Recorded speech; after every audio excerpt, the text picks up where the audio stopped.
Mais quand même, je vais revenir sur la semaine dernière parce que j'estime que c'était vraiment la semaine antisociale. Là, on a vu que le président des riches était en plus l'ennemi du peuple. Parce que dans la même semaine, on a appris que les APL ne seraient pas augmentés, que le point d'indice des fonctionnaires, qui est déjà gelé depuis un moment, sera encore gelé, et que les aides telles que le RSA et autres, enfin je veux dire d'une manière générale, les aides sociales, ça coûtait un pognon de dingue, d'après le président de la République, et que ça n'aidait pas les gens à s'en sortir. Ce qui est tellement révélateur du mépris de cet homme, mais qui est un mépris, comment dire, naturel, c'est même pas méchant de sa part. C'est que réellement, comme il l'a dit une fois, dans les gares, il y a les gens qui ont réussi leur vie, et puis il y a les autres, c'est rien. Hein. Et là, à nouveau, c'est cette facette-là de sa personnalité à laquelle il devrait faire attention, qui apparaît. Parce que bon, qu'il le soit, c'est une chose, mais comme président de la République française, il n'a pas à donner à voir un tel mépris pour les gens. D'abord, les mécanismes dont on parle sont des mécanismes de solidarité sociale ou de solidarité nationale. Solidarité sociale quand c'est par des cotisations sociales payées par les salaires, solidarité nationale quand c'est par l'impôt.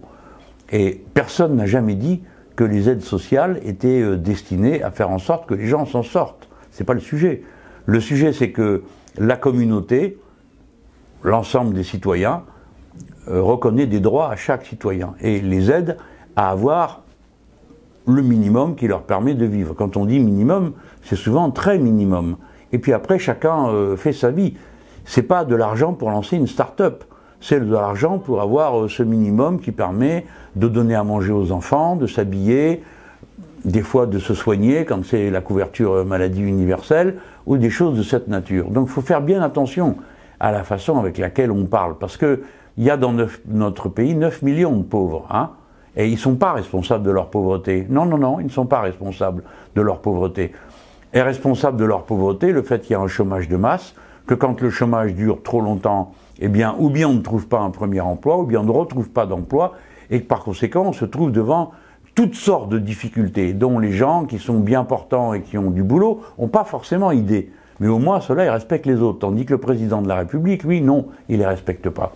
Et ça, je crois que c'est un moment dans l'histoire de France, parce que c'est rarissime qu'un chef d'État, peu importe, hein, son titre, président de la République ou autre, ait parlé de cette façon-là à une partie des Français contre les autres. Et à ce point, est repris à son compte ce qu'il y avait de pire dans les milieux les plus conservateurs, les plus rancis, hein, parce que figurez-vous que même moi je vous dirais pas que tous les gens de droite parlent comme ça, c'est pas vrai. C'est pas vrai. D'ailleurs on l'a vu, quelques jours après, il y en a un qui a poussé un cri du cœur, c'est un milliardaire, il dit ah, alors on peut pas parler comme ça aux petites gens, déjà avec le mot petites gens, bon, mais enfin bon, en tout cas le gars il se rend compte que c'est pas possible de parler aux gens de cette manière-là, parce que c'est pas respectueux de la dignité de chacun. Parce que riches ou pauvres, nous méritons tous d'être respectés. Et nous sommes égaux en droit et semblables quant aux besoins. Et ça, faut jamais le perdre de vue, hein, parce que sinon on a vite fait commencer à trier les gens. Alors un jour c'est en fonction des revenus, le lendemain en fonction de la religion, le surlendemain en fonction de la couleur de peau. On n'en finit plus, hein. Des différences, on va pouvoir en trouver, mais la seule chose qui compte, celle qui est la plus importante, c'est la similitude entre les êtres humains, et donc c'est elle qui fondent des droits communs à tous. Moi, je voulais vous dire ça, parce que je ne laisse pas passer une phrase comme ça. Allez, je vous demande à vous, qui m'écoutez, hein, eh ben, ne gardez pas pour vous les sarcasmes et l'indignation que ce type de propos peut suggérer en vous, parce que je suis sûr que la plupart d'entre vous a réagi comme moi. Pourquoi il faut réagir? Parce que sinon, vous laissez une idée s'établir. Cette idée, c'est que les chômeurs sont responsables de leur chômage, les pauvres responsables de leur pauvreté, et que finalement, les seuls qui sont responsables de rien, alors qu'ils sont responsables de tout, c'est ceux qui se sont enrichis, qui ont accumulé à perte de vue d'une richesse qui ne leur sert strictement à rien. Figurez-vous que la totalité de ces aides sociales, ça représente la somme équivalente à la valeur qu'a acquis la première fortune de France pendant une année. D'accord?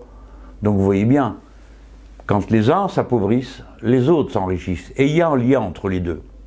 Et ceux qui essayent de faire oublier qu'il y a un lien entre les deux sont toujours ceux qui ont un intérêt à ce que ce lien s'oublie. Et ceux-là, ils sont toujours du côté des plus puissants. Il faut s'en souvenir.